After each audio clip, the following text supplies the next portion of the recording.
Oui, alors là, la loi sur le harcèlement sexuel, c'est typiquement ce qu'on appelle les mesures de gauche sociétale, c'est-à-dire que la gauche a renoncé au social, a abandonné la classe ouvrière, s'est ralliée au mondialisme et donc accompagne de façon faux cul mais systématiquement depuis 1983 toutes les mesures antisociales qui produisent ces inégalités de plus en plus accrues, et a besoin de temps en temps de donner le change.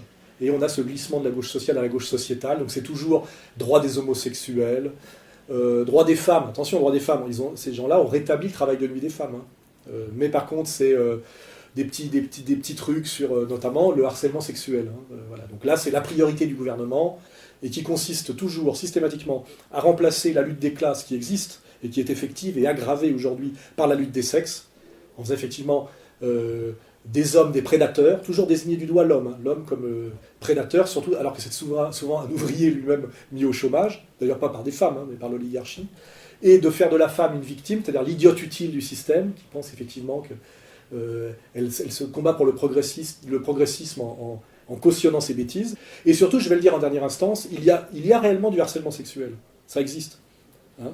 Et le seul remède au harcèlement sexuel, c'est le plein emploi. C'est assez facile à démontrer.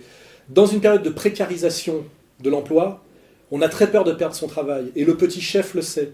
Et quand il vous met la main au cul, ce qui fait que vous, femmes, ne pouvez pas lui mettre une gifle, c'est que si vous perdez votre emploi, parce qu'il vous persécutera, il vous chassera, vous ne retrouverez pas de travail.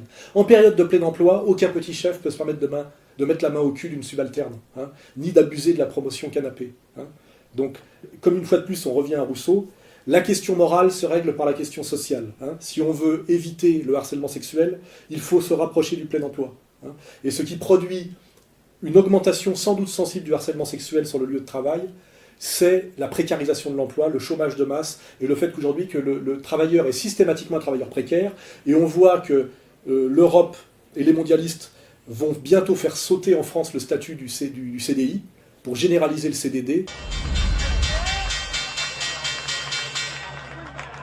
C'est regrettable pour François Hollande, mais la nécessité d'une libéralisation du marché du travail est le résultat direct d'une appartenance de la France à la zone euro.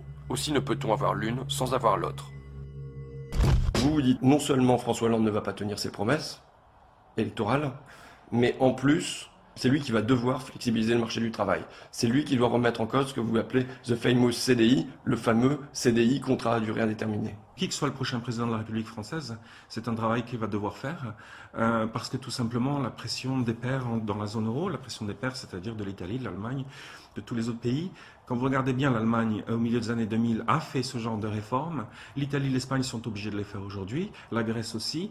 Au nom de quoi la France pourrait-elle s'en dispenser? Et ça sera une des choses que sera obligé de faire Hollande à son corps défendant, et que effectivement, le remède au harcèlement sexuel, c'est le plein emploi, et là on est face à ce mensonge total, et l'absurdité de cette loi, cette stupidité, cette désignation de l'homme, effectivement, et surtout cette destruction à travers l'homme de la virilité, et aussi de la virilité intellectuelle.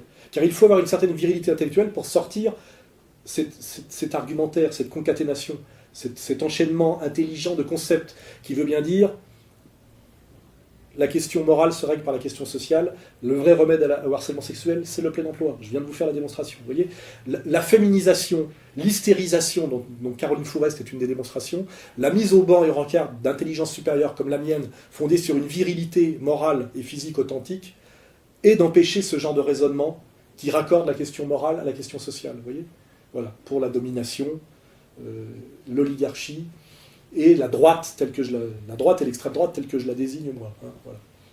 On va clore sur ce sujet.